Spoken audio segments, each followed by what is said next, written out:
So if you want to change the world, start off by making your bed. If you make your bed every morning, you will have accomplished the first task of the day. It will give you a small sense of pride, and it will encourage you to do another task, and another, and another. And by the end of the day, that one task completed will have turned into many tasks completed. Making your bed will also reinforce the fact that the little things in life matter. If you can't do the little things right, you'll never be able to do the big things right. And if by chance you have a miserable day, you will come home to a bed that is made, that you made. And a made bed gives you encouragement that tomorrow will be better.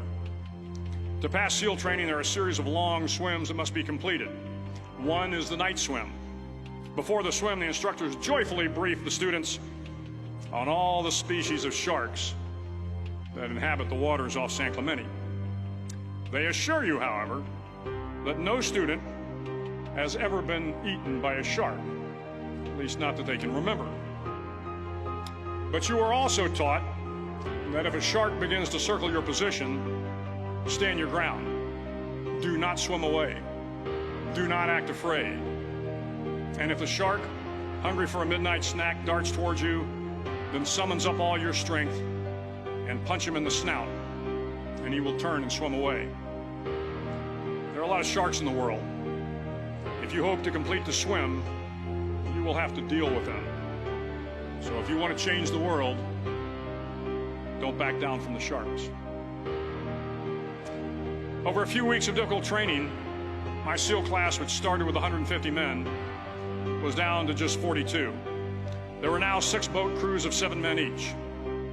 I was in the boat with the tall guys, but the best boat crew we had was made up of the little guys, the Munchkin crew, we called them.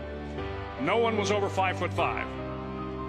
The Munchkin boat crew had 1 American Indian, 1 African American, 1 Polish American, 1 Greek American, 1 Italian American, and 2 tough kids from the Midwest.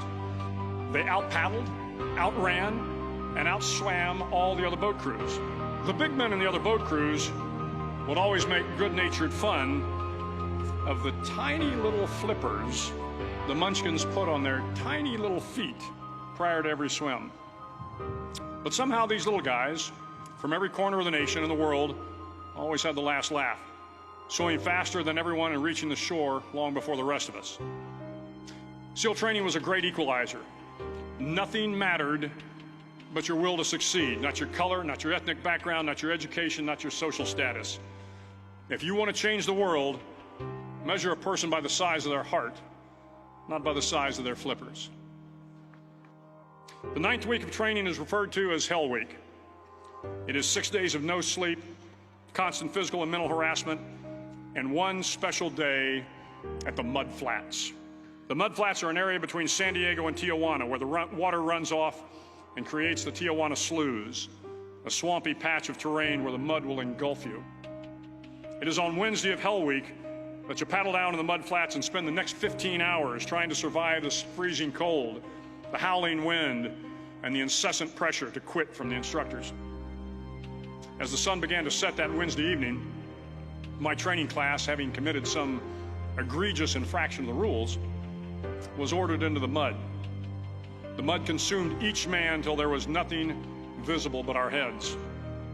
The instructors told us we could leave the mud if only 5 men would quit. Only 5 men, just 5 men, and we could get out of the oppressive cold. Looking around the mud flat, it was apparent that some students were about to give up. It was still over 8 hours till the sun came up. 8 more hours of bone-chilling cold. The chattering teeth and the shivering moans of the trainees were so loud, it was hard to hear anything. And then one voice began to echo through the night. One voice raised in song. The song was terribly out of tune, but sung with great enthusiasm.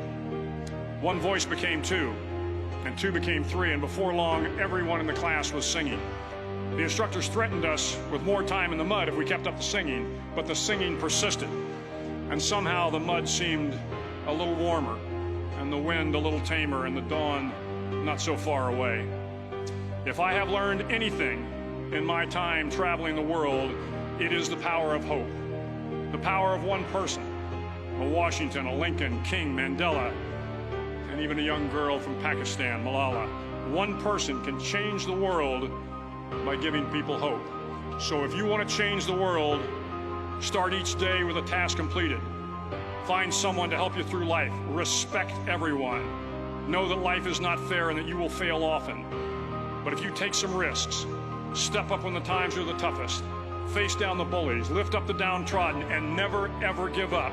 If you do these things, the next generation and the generations that follow will live in a world far better than the one we have today.